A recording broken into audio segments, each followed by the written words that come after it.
So behind me here is Fish Creek, perennial stream, kind of your typical prairie stream, not the riparian area that a lot of us think of when we hear the word, with big canopies of cottonwoods and willows, but still a valuable function of this native prairie out here. It serves many purposes: dissipating flood energy, capturing sediment, wildlife forage along with livestock forage.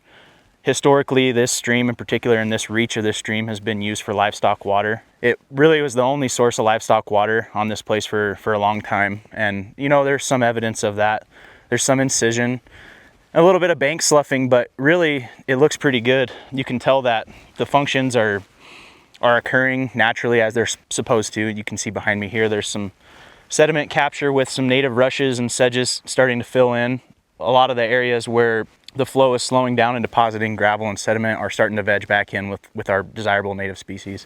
And really, truly, with the nature of it being in this tame pasture, the banks have remained pretty stable and remained pretty covered in vegetation, just with the competitive nature of some of these tame grasses that are out here. This is a unique opportunity, and I think a really cool opportunity that I have had to be a part of with Chase, the producer here, and working on here in the next future years, getting some off-stream water and some different sources of livestock water out here.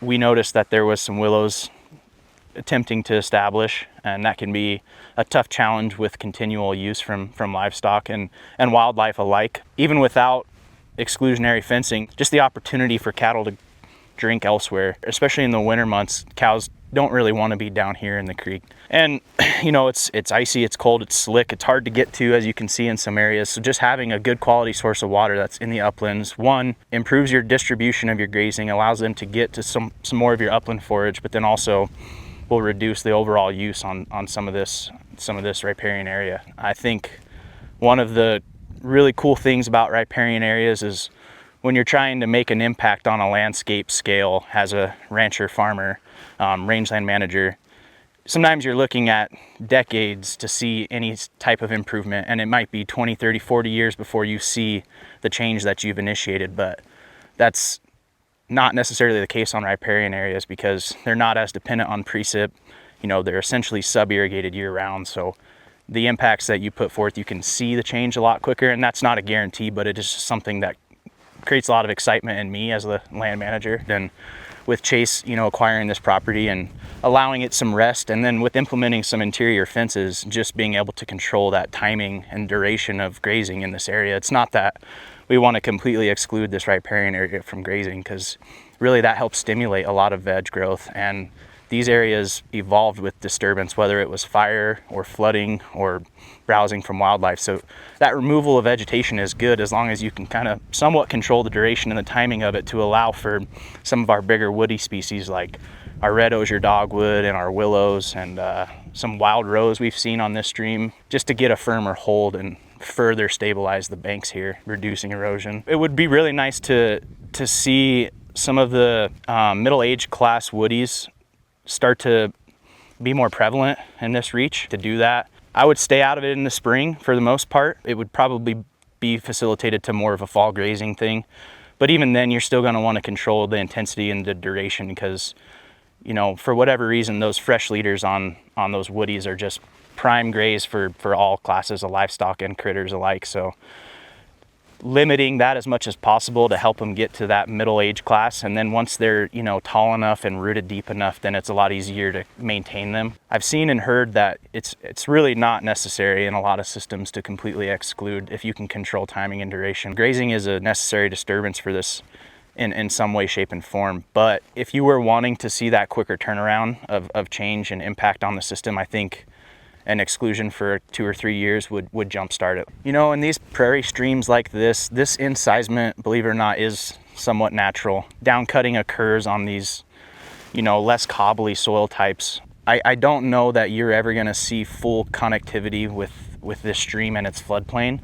I mean, there are gonna be areas which is natural too, right? But you're probably never gonna get the water level to remain year-round at the top of this bank.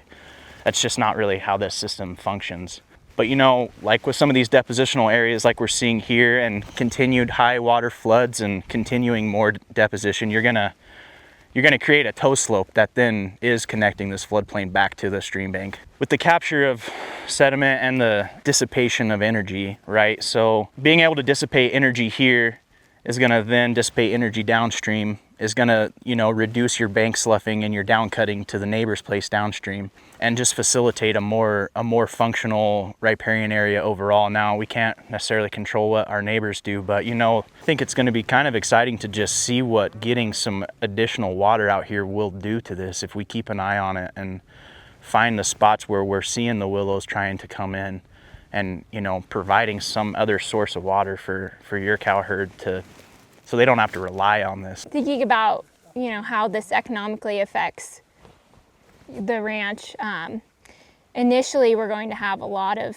inputs. We're going to put more fence in, we'll see more labor because we're moving cows more often. Sounds like the landowners don't live here, so they're driving. So there is a higher economic input, and we are seeing, okay, we're spending a lot of money, but in the end, I think we'll see, my guess is that we'll see the calves are going to be gaining better, and we're going to be putting more production in the grass too because we're grazing better.